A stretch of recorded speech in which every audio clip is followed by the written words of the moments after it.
प्रेम से भोजन करें। प्रस्तुत विषय दाजी द्वारा रचित नियति के निर्माण पुस्तक से लिया गया है। प्रेम से भोजन करें। हम या तो सोए होते हैं या जाग रहे होते हैं। जब हम जाग रहे होते हैं तब हम क्या करते हैं? अधिकांश समय हम बातें करने में व्यतीत करते हैं। हम बोलते हैं और बोलते ही रहते हैं। हमारे अधिकांश संस्कारों का निर्माण निरंतर की जाने वाली इस गतिविधि के कारण होता है। अतः अगर थोड़ा सा ध्यान हम इस बात पर दें कि हम कैसे बात करते हैं, तो हम छापों का बनना कम कर सकते हैं। दूसरी गतिविधि जिसमें हम आम तौर पर सम्मिलित रहते हैं वह है भोजन, परिपाचन। बातों के माध्यम से जिस तरह हम विचारों को आत्मसात करते हैं, आदान प्रदान करते हैं, वैसे ही भोजन के माध्यम से भी हम बहुत सारी बातों का आदान प्रदान करते हैं। हम पाचक तत्वों का आदान प्रदान करते हुए उन्हें ग्रहण कर लेते हैं। भोजन करते समय हमारी जो मानसिक अवस्था होती है वह भी बहुत महत्वपूर्ण होती है। ध्यान के पूर्व, ध्यान के दौरान और ध्यान के पश्चात हमारी मानसिक अवस्था हमारी साधना के लिए बहुत ही महत्वपूर्ण है।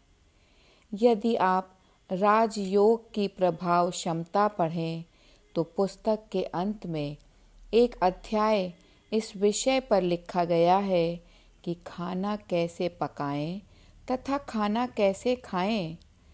बाबूजी ने भोजन के संदर्भ में एक विशेष अध्याय या विशेष उसूल लिखा है।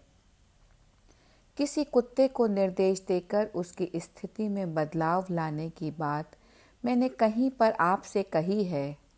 कुत्ते को खाना खाने के लिए डॉक्टर पावलोव ने किस तरह प्रशिक्षित किया था। आपके घंटी बजाने पर कुत्ता दौड़कर आता है और खाना खा लेता है।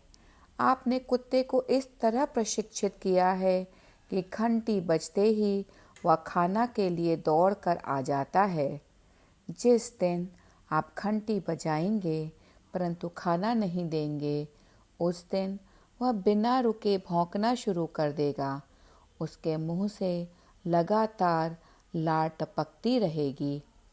उसी वैज्ञानिक ने बिल्लियों पर एक प्रयोग किया।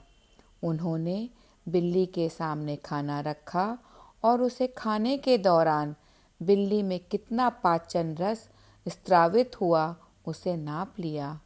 उसके दिमाग में एक सनकी विचार आया कि जब बिल्ली खाना खा रही थी तो वह उसके पास कुत्ते को लाएगा।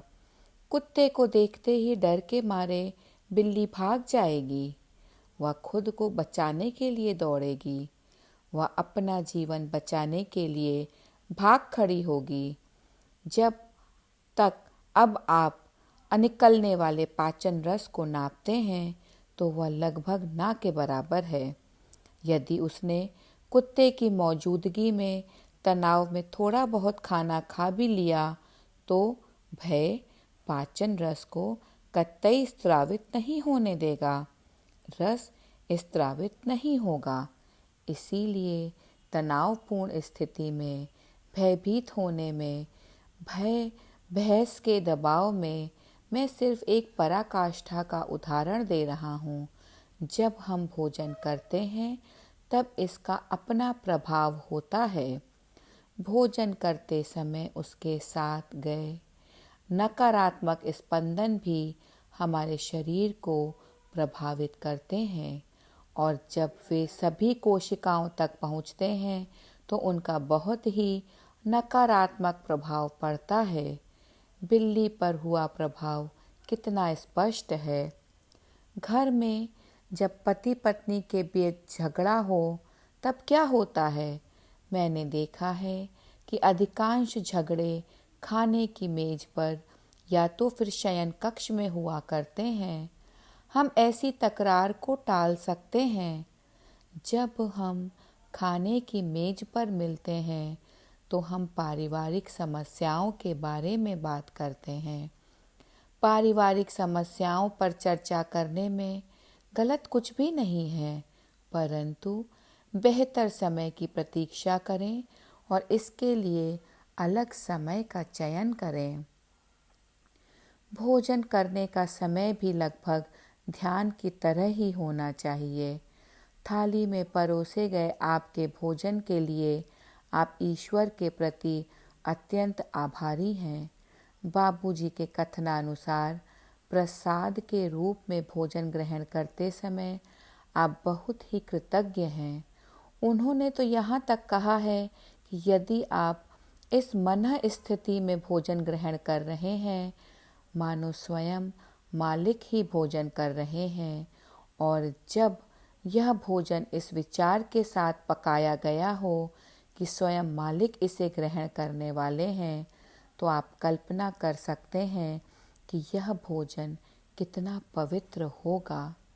बाबूजी महाराज कहते हैं, जब इस प्रकार से होता है तो इससे सभी प्रकार की आध्यात्मिक बीमारियां ठीक हो सकती हैं।